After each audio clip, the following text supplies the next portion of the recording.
The night my husband threw me out. It was raining so hard the streetlights looked like they were melting.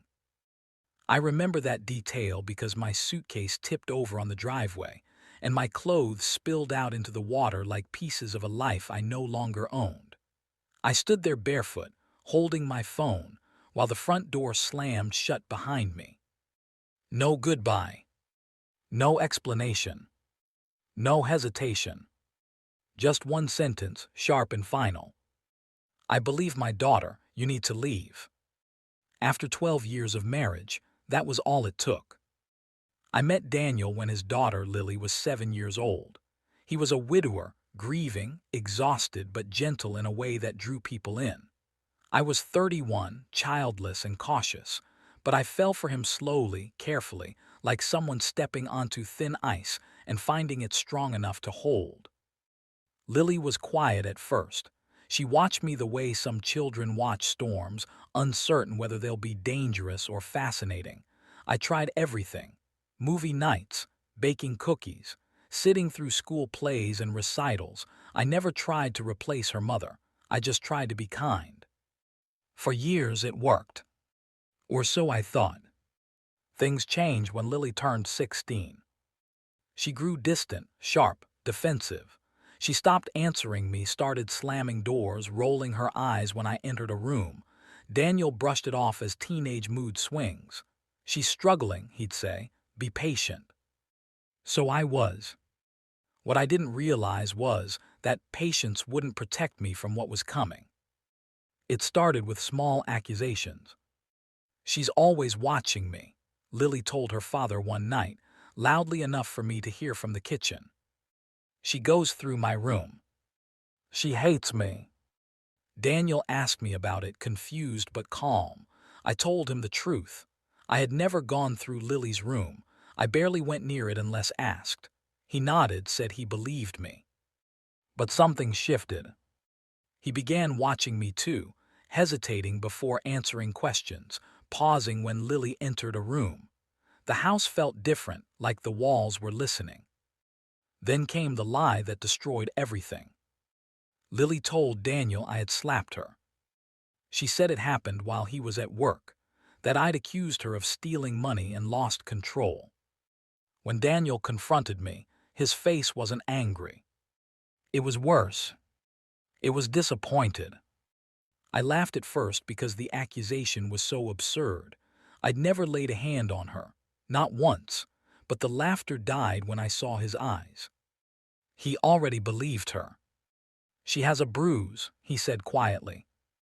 I asked to see it. Lily lifted her sleeve. A faint purple mark bloomed on her arm, perfectly placed. I felt my stomach drop. I knew then, truly knew, that I was in trouble. I begged Daniel to slow down, to think, to ask questions. But Lily cried, she shook. She told him she'd been scared to speak up before, that I'd threatened her, that she felt unsafe in her own home. Every word she spoke built a wall between us.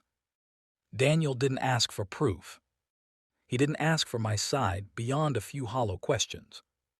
He didn't ask himself why this accusation appeared out of nowhere after years of peace.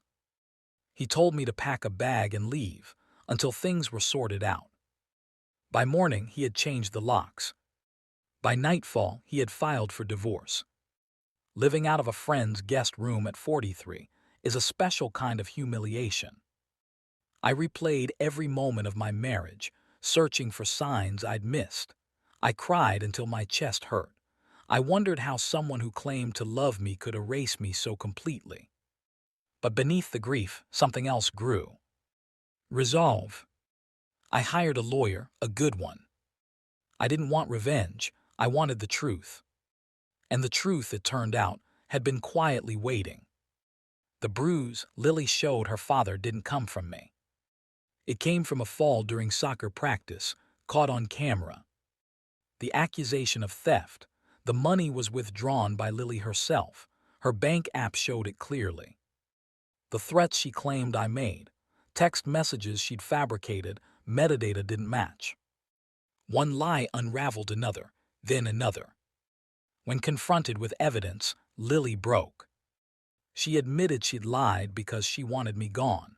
She thought her father had changed since marrying me. She wanted her life back the way it was before, just the two of them. She didn't expect consequences. Daniel did.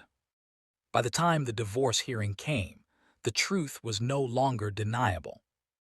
The judge had seen the evidence, the timeline, the messages. Daniel sat across from me, hollow-eyed, his shoulders slumped. He didn't look at me once. The divorce wasn't dramatic, no shouting, no tears. Just a quiet ending.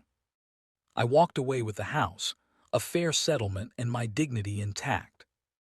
Daniel walked away with something far heavier. Regret.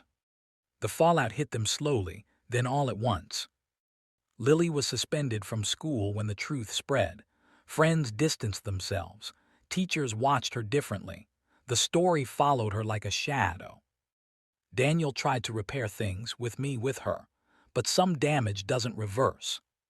He called me once, left a voicemail. "I should have trusted you," he said. "I destroyed my marriage." I didn't call back.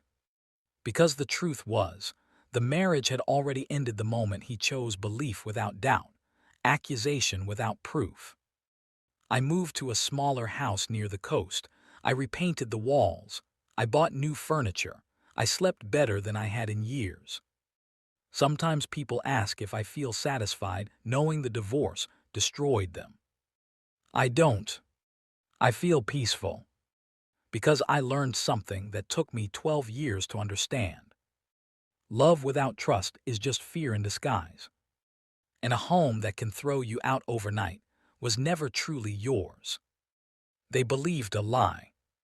I survived the truth. And that made all the difference.